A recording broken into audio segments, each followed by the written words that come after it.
آقا اینجا رو ببین، پمپ بنزین سر خیابون درختی قبل طالاقانی مأمور بازی. فقط صف رو ببینید آقا، به کجا چنین کتابا.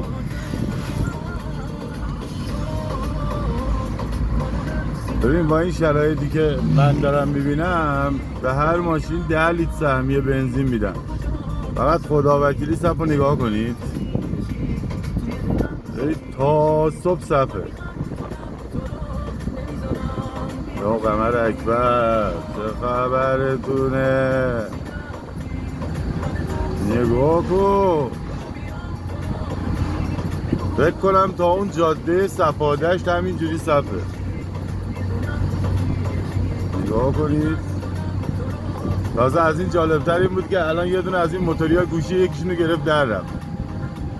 خیلی جذابه، خیلی داره همه چی خوشگل‌تر میشه.